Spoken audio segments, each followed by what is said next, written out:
semakin gelap si abon, ternyata itu semakin banyak kandungan dagingnya. Kalau warnanya cerah, artinya lebih banyak kacang daripada dagingnya.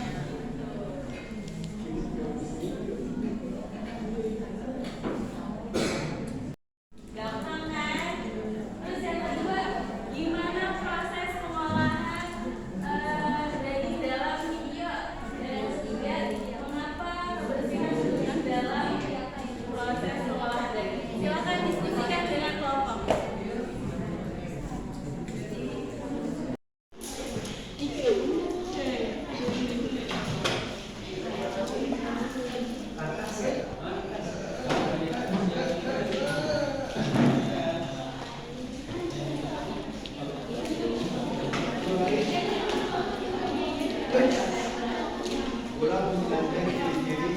Tahu belum karkas itu apa? Daging. Potongan daging, oke. Apa lagi? Bagian sapi boleh. Apa coba karkas? Karkas, definisi karkas, ada yang tahu nggak? Kalau digabungin sebenarnya udah cukup menjawab. Potongan daging sama apa tadi? Daging sapi. Agak benar sebenarnya. Tapi kita lihat dulu definisi sebenarnya. Nah, ini dia. Apa itu karkas?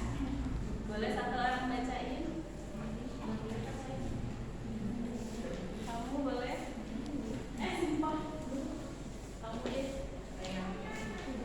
Karkas adalah bagian-bagian dari ternak yang disembelih setelah kepala dan kaki dipisahkan, lalu dikuliti. Isi perut dan isi dada dikeluarkan sehingga yang tinggal adalah daging yang masih melekat pada tulang, tanpa kepala, kaki, kulit, dan jeroan. Ya, itu dia definisi dari karkas. Nah, ini yang saya pegang di depan adalah contoh potongan-potongan sapi atau disebut dengan karkas, tapi tanpa kepala, tanpa kaki. Makanya di sini kepala nggak ada angkanya nih, kaki juga nggak ada angkanya, mentok di sini doang. Itu namanya karkas. Contoh potongan karkas. Yang pertama ada blade atau punuk. Punuk di sini ada di angka berapa? Di angka 1 ya.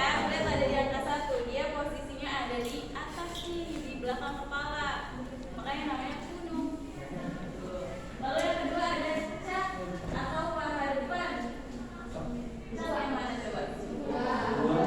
Angka 2. Di sini ada angka 2. Tapi perlu diingat dia bukan yang bagian dalam, tapi si bagian kakinya, bagian depannya. Nih, di bagian depan kaki sapi yang bagian atas. Kalau bawahnya udah beda lagi. Tuh. Terus yang ketiga ada purple. Gimana purple?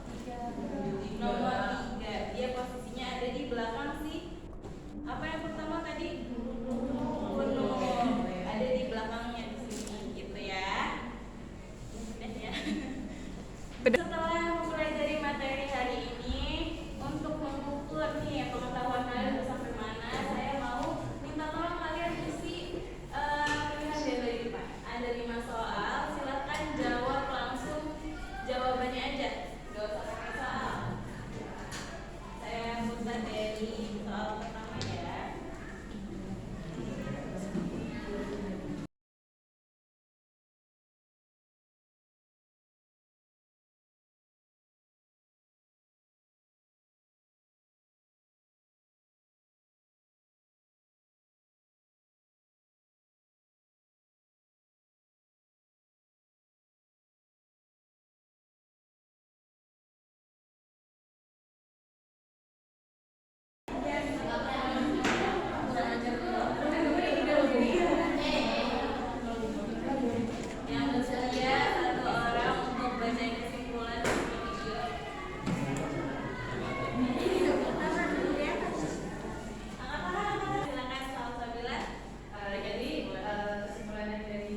setelah